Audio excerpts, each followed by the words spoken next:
Assalamualaikum warahmatullahi wabarakatuh.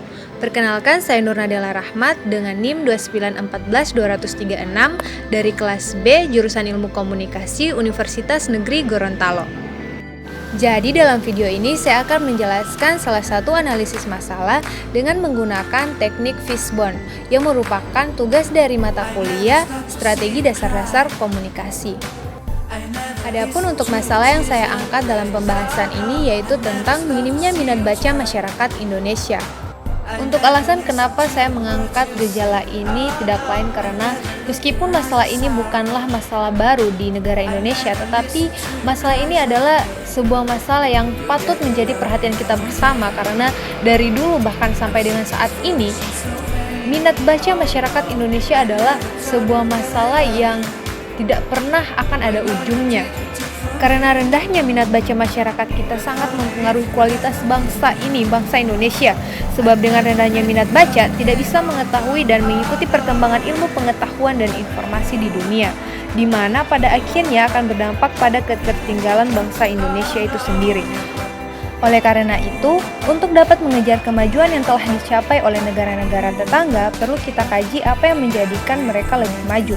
Ternyata mereka lebih unggul di sumber daya manusianya. Budaya membaca mereka telah mendarah daging dan sudah menjadi kebutuhan mutlak dalam kehidupan sehari-harinya.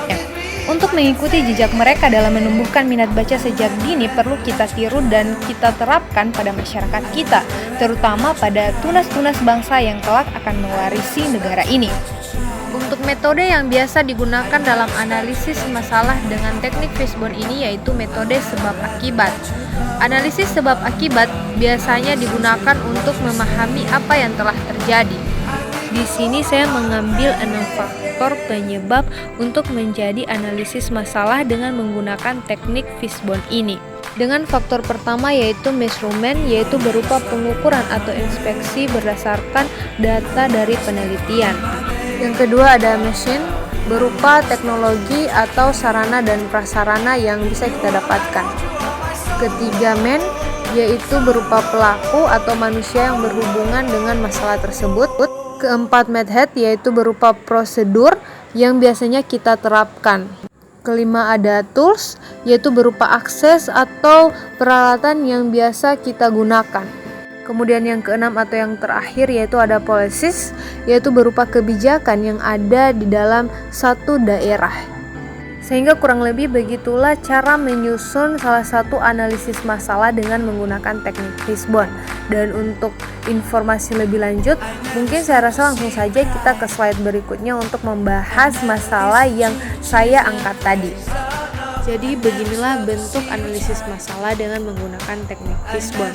Untuk kepala ikan di sini dia menunjukkan masalah atau akibat yang dihasilkan dari sebab-sebab tadi, yaitu dengan minimnya minat baca masyarakat Indonesia.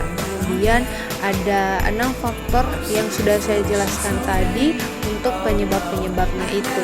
Data saya mengambil dari salah satu website yaitu Perpustakaan Kemendagri Go.id berdasarkan hasil survei dari PISA, Program for International Student Assessment yang dirilis Organization for Economic Co-operation and Development pada 2019, di mana dijelaskan bahwa tingkat literasi Indonesia pada penelitian di 70 negara itu berada di nomor 62. Ujar salah satu staf ahli Menteri Dalam Negeri Suhajar Diantoro pada rapat koordinasi nasional bidang perpustakaan. Kemudian untuk sebab yang kedua yaitu berdasarkan dengan sarana prasarana berupa perpustakaan. Meski jumlah perpustakaan di negara 1000 pulau ini cukup tinggi, tapi minat baca masyarakatnya masih sangat rendah. Jika kita menelisik persoalan tersebut, pasti ada banyak sebab sehingga jumlah perpustakaan yang tinggi tidak dapat menjamin kualitas literasi masyarakat. Salah satu sebab mengapa perpustakaan kehilangan rohnya ialah ketiadaan konsep yang memberdayakan. Sebab yang ketiga yaitu berdasarkan pelaku atau manusia yang berkaitan dengan masalah tersebut. Di sini orang yang paling berpengaruh untuk meningkatkan minat baca setiap anak itu tidak lain yaitu dari keluarga atau orang-orang internal. Keluarga sebagai guru dalam meningkatkan minat baca bagi anak dapat distimulus dari sejak usia dini. Hal ini akan mempermudah anak untuk membiasakan membaca sejak usia itu. Karena keluarga sangat berperan penting dan aktif bagi anak, seharusnya keluarga biasanya yang harus memberikan arahan bagi anaknya untuk melakukan kegiatan membaca tersebut. Kemudian selanjutnya untuk penyebab yang keempat, yang berhubungan dengan kebijakan atau pemerintah. Di sini pemerintah belum maksimal mengawal berbagai regulasi terkait gerakan literasi bangsa ini. Padahal pemerintah berhak menjatuhkan sanksi sesuai dengan peraturan perundang-undangan yang berlaku terhadap instansi yang tidak melaksanakan program pemerintah tersebut. Sebab yang selanjutnya yaitu tentang akses atau peralatan yang seharusnya kita gunakan. Di sini aksesnya yaitu berupa buku berkualitas belum merata di sejumlah daerah. Sebab yang kelima yaitu akses atau peralatan yang seharusnya kita gunakan. Di sini untuk aksesnya yaitu berupa buku.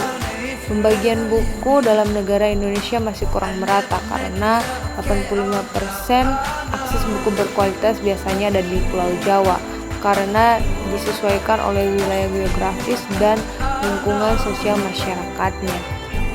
Kemudian yang terakhir atau keenam yaitu berupa prosedur yang biasa kita terapkan. Prosedur di sini dia berupa budaya membaca yang masih kurang efektif. Karena kebanyakan budaya masyarakat Indonesia itu yang masih lebih cenderung berbudaya mendengar atau berbicara saja, seperti mendengarkan ceramah, orasi dan lain sebagainya, serta budaya merumpi saja. Nah, karena tadi saya sudah menjelaskan salah satu analisis masalah berdasarkan teknik fishbone mulai dari sebab sampai dengan akibatnya, saya rasa selanjutnya saya harus memberikan solusi kepada teman-teman semua terkait masalah yang saya angkat ini. Sebenarnya ada beberapa hal yang dapat kita lakukan untuk meningkatkan minat baca masyarakat Indonesia. Antara lain yaitu pertama dengan mengubah kebiasaan. Salah satu cara yang dilakukan yaitu menemukan mindset bahwa membaca buku merupakan aktivitas yang menyenangkan. Yang kedua yaitu membuat akses terhadap buku menjadi mudah. Pemerintah dan juga perpustakaan merupakan akses yang berperan penting dalam hal ini. Karena pemerintah bertanggung jawab untuk menyediakan buku yang mudah didapatkan dan dijangkau dengan cara mempersiapkan sebuah perpustakaan umum atau daerah. Sedangkan perpustakaan juga memiliki peran penting sebagai lembaga penyedia informasi bagi masyarakat. Kemudian yang ketiga yaitu dengan melengkapi sarana prasarana mulai dari perpustakaan dan juga akses buku yang harus sebisa mungkin pemerintah Indonesia maksimalkan. Yang keempat yaitu dengan dapat juga memulai dari sekolah. Selain dari keluarga, kebiasaan membaca dapat diterapkan di sekolah juga. Hal tersebut dikarenakan sekolah merupakan rumah kedua bagi anak. Nah, selain rumah, anak banyak menghabiskan waktu mereka untuk menimba ilmu di sekolah. Dalam hal ini, guru memiliki peran sebagai perancang, pengelola, pengarah, dan pelaksana pembelajaran tersebut. Serta yang kelima, yaitu dengan dapat juga mengenalkan membaca buku secara online.